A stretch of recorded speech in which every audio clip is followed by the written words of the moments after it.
Guys, ട്രെൻഡും കഴിഞ്ഞ് ഇതിന്റെ കട്ടയും പടലയും ഇളകി, അതും പോരാഞ്ഞിട്ട് വീടിന്റെ അടുത്തുള്ള പെട്ടിക്കട വരെ ഇത് എത്താറായി. എന്നിട്ട് എന്റെ ഈ കിട്ടുന്നതും ഞാൻ കഴിക്കുന്നതും ഇതിപ്പോഴാണ്. സംഭവം ഇതെനിക്ക് വേണ്ടാഞ്ഞിട്ടല്ല ഞാൻ കഴിക്കാഞ്ഞേ, എൻ്റെ ഈ കിട്ടാഞ്ഞോണ്ടാ. അങ്ങനെ ഇരിക്കുകയാണ് ഞാൻ എൻ്റെ സഹോദരനോട് വിളിച്ച് പറഞ്ഞ് വരുമ്പോൾ എനിക്കൊരു കുനാഫ ചോക്ലേറ്റ് മേടിച്ചോണ്ട് വരുമോ. അപ്പോൾ അവൻ പിന്നെന്താ വാങ്ങിച്ചോണ്ട് വരാമല്ലോ. അങ്ങനെ എൻ്റെ ഈ കിട്ടിയതാണ് ഇത്. സംഭവം എൻ്റെ മുഖത്ത് വിരിയുന്ന ഓരോ എക്സ്പ്രഷനും ഓവറാക്കുന്നതല്ല. കാരണം എൻ്റെ ജന്മത്തൊന്നുമല്ല, ഈ അടുത്തൊന്നും എനിക്കത് തിന്നാൻ പറ്റുമെന്ന് വിചാരിച്ചല്ല, അത് കിട്ടിയതിൻ്റെ ഒരു സന്തോഷമാണ് എൻ്റെ മുഖത്ത്. ബൈ ഇത് പൊട്ടിക്കാൻ ഭയങ്കര പാടായിരുന്നു. കാര്യം എല്ലാ വീഡിയോയിലും പൊട്ടിച്ച് അതിൻ്റെ അകത്തെ ആ കുനാഫ കാണിക്കണതാണല്ലോ ഒരു മെയിൻ പരിപാടി. കുറേ ബലം പിടിച്ചിട്ടാണെങ്കിലും ഒടുവിൽ പൊട്ടിക്കിട്ടി. എന്നിട്ട് അതിൻ്റെ അകത്തിലുള്ള ഗ്രീൻ കളറിലെ ആ കുനാഫ കാണുമ്പോൾ എൻ്റെ ഒരു മനസ്സംതൃപ്തിയായിരുന്നു.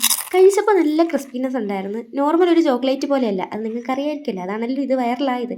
എനിക്കിത് ഒത്തിരി ഇഷ്ടപ്പെട്ട് മേടിച്ചുകൊണ്ട് വന്ന എൻ്റെ സഹോദരന് അപ്പോൾ അത്രയേ ഉള്ളൂ. ചാനൽ ആദ്യമായിട്ടാണ് കാണുന്നതെങ്കിൽ സബ്സ്ക്രൈബ് ചെയ്യുക. അടുത്ത വീഡിയോ വരാം, വരുമായിരിക്കും. ബൈ.